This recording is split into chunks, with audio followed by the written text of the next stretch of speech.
साल से 7 सेल, 4 साल से 8 सेल, इसी को हम क्या बोलते हैं, सेल का डिवीजन।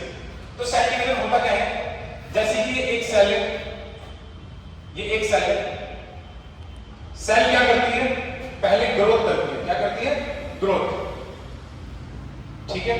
देन सेल में रेप्लिकेशन भी होता है, पहले सेल डिवीजन होने से पहले रेप्लिकेट करती है, डीएनए कंटेंट डबल होता है, देन जाके वो सेल डिवाइड करती है, तो पहले फिर क्या होगा, रेप्लिकेशन, तो सेल कितनी हो जाएगी, 2 सेल हो जाएगी, इसी को हम क्या बोलते हैं बेसिक फॉर्म में, सेल डिवीजन।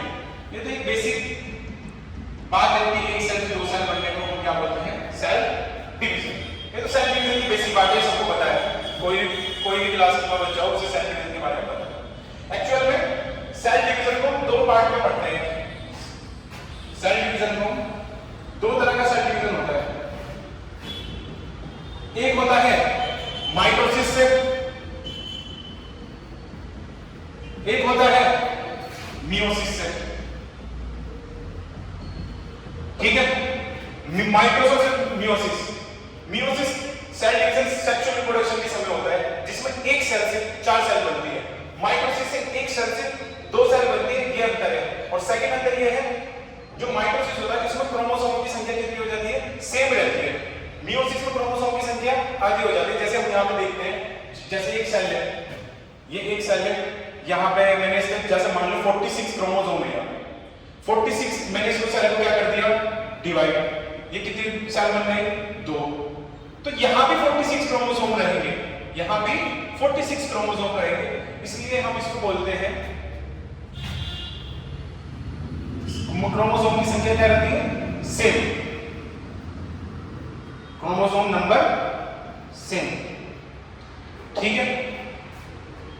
इसलिए हम इसको इक्विटेशनल डिवीजन क्या बोलते हैं, इक्विटेशनल डिवीजन, क्योंकि क्रोमोसोम की संख्या क्या रहती है, सेम। अगर मैं बात करता हूं मियोसिस की, मियोसिस का रिजल्ट क्या होता है, 4 सेल बनना। पहले क्या होता है, जैसे कि एक सेल है मियोसिस, यहां पे मान लो 46 क्रोमोसोम है, यहां पे 2 सेल बनी, 2 सेल, मैंने बताया 4 सेल इसका रिजल्ट है मियोसिस का, वो भी क्या होता है वो भी मैं दिखाऊंगा। यहां पे ये 4 सेल बनती है, मियोसिस से कितनी सेल बनती है, 4। तो मियोसिस एक्चुअली में 2 पार्ट में डिवाइड है, एक मियोसिस 1, एक होता है मियोसिस 2, मियोसिस 2। कहने का मतलब ये है, यहां पे 46 क्रोमोसोम है, आखिरी में कितने क्रोमोसोम दिखेंगे में 4 में, 23 क्रोमोसोम। इसलिए हम मियोसिस को क्या बोलते हैं, रिडक्शनल डिवीजन, रिडक्शनल डिवीजन, ठीक है। ये तो एक बेसिक सी बात है, 46 क्रोमोसोम और मियोसिस का एक बेसिक क्राइटेरिया है। तो ये तो मतलब हम पढ़ते हैं कि क्रोमोसोम आधे हो जाए, रिडक्शन डिवीजन बोल देते हैं, तो क्रोमोसोम की संख्या क्या हो जाती है, आधी।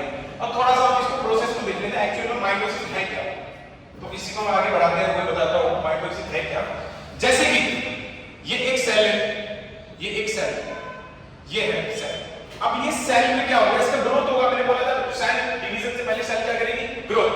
तो ग्रोथ करने के लिए कोई फेज होते हैं, एक होता है इंटरफेज, इंटरफेज, इंटरफेज को हम बोल देते हैं प्रिपरेशन, प्रिपरेशन फेज। प्रिपरेशन का मतलब क्या है, जब भी हम कोई भी एग्जाम की तो प्रिपरेशन करते हैं, तो एग्जाम की प्रिपरेशन के लिए क्या लगता है, थोड़ा टाइम लगता है, तो यहाँ बहुत टाइम लगेगा इंटरफेस में। तो इंटरफेस में क्या क्या आता है, G1, S और G2।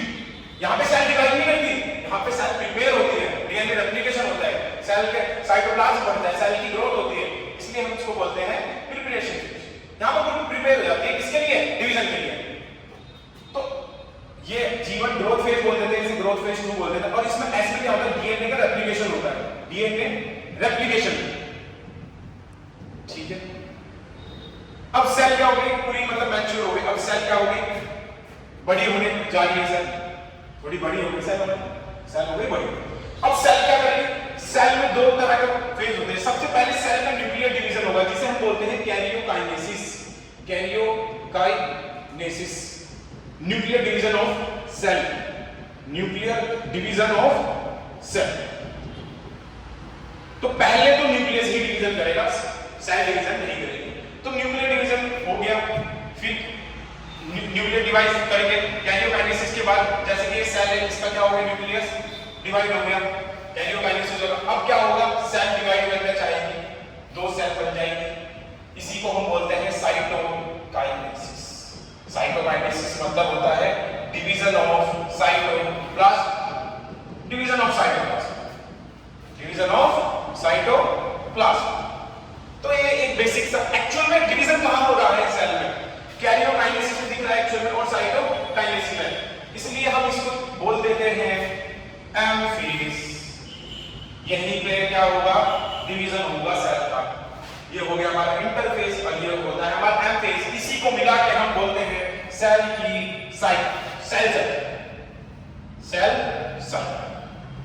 क्लियर, ये हो गया हमारा सेल साइट। तो सेल साइट में क्या क्या देखने को मिलेगा तुम्हें, इंटरफेस और एम फेज, कैरियोकाइनेसिस भी, साइटोकाइनेसिस में भी, G1 भी, S भी और G2 भी।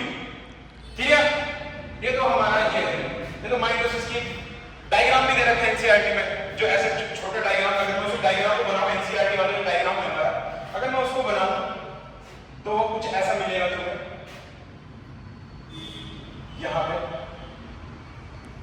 यहां पे G1 S G2, ठीक है, यहां पे होगा हमारा M फेज। एम फेज में दोनों फेज होंगे हमारे, कैरियोकाइनेसिस भी और साइटोकाइनेसिस।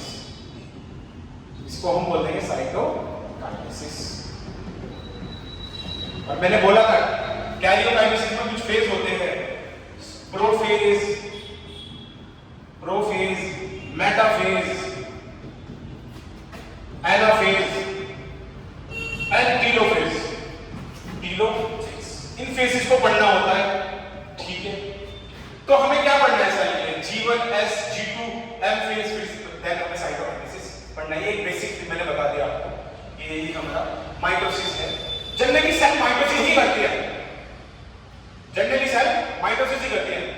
सेक्सुअल रिप्रोडक्शन के समय मियोसिस होता है। जो हमारी सेल है, जैसे कि हमारी सेल है, जो डिवीजन, अभी इसमें डिवीजन हो रहा है ना, तो ये क्या है, माइटोसिस। क्लियर।